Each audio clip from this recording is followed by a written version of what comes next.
உங்க சார்பா மகாவுக்கு நானே மெசேஜ் அனுப்பிட்டேன். ஆனா பாருங்க, ஒரு பதிலும் வரல, ஒரு தம்ஸ் அப் கூட வரலப்பா. உங்க மேல அவ்வளோ மரியாதை.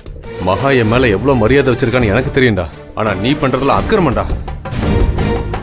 மலேசியாவுக்கு போனவரை காணோன்னு மகாவும் அவங்க குடும்பமும் பதட்டத்துல இருப்பாங்க. டேய், அந்த கார்மெண்ட்ஸ் நம்பி நிறைய பேரோட வாழ்க்கை இருக்குடா. டேய் வேணாண்டா, பாவத்தை சேர்க்காத. நீ கார்மெண்ட்ஸை தவிர்த்து எல்லாத்தையுமே எடுத்துக்க.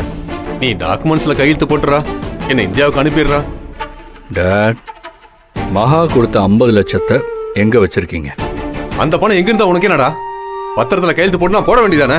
பெத்த புள்ளைய விட மகா முக்கியமாயிட்டாங்கல்ல. நீங்களே அடமெண்ட்னா உங்க புள்ள நான் எப்படி இருப்பேன்? இங்க பாருங்கப்பா, சாப்பிடாம அடம் பிடிக்காதீங்க. நீங்க ஹார்ட் பேஷண்ட் வேற. சாப்பிட்டா தானே மாத்திரை போட முடியும். உங்களுக்கு ஏதாவது ஆயிடுமோன்னு எனக்கு பயமா இருக்கு டாட்.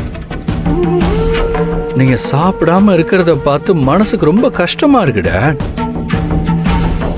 உங்களை யாராவது இந்த கண்டிஷன்ல பார்த்தாங்கன்னா என்னை பத்தி என்ன நினைப்பாங்க? சாப்பாடே போடாம அப்படியே பட்னி போட்டா நினைக்க மாட்டாங்க? இந்த கார்மெண்ட்ஸ், டாக்குமெண்ட்ஸ், கையெழுத்து இதெல்லாம் பிசினஸ். அது ஒரு பக்கம் இருந்துட்டு போட்டோம். அதுக்காக நீங்க ஏன்பா சாப்பிடாம இருக்கணும்? உங்களுக்கு எதுவும் ஆயிடக்கூடாதுல்ல. ப்ளீஸ் டேட், ஒரே ஒரு வாய் சாப்பிடுங்க ப்ளீஸ். வேணாடா. என்ன டேட், எனக்காக ஒரே ஒரு வாய் ப்ளீஸ். வேணாண்டா. ஏண்டா, மேல இருந்து அம்மா பார்த்து ஏண்டா உங்க அப்பா பட்னி போட்டு சாவடிக்கிறியான்னு எனக்கு கோச்சிக்க மாட்டாங்க?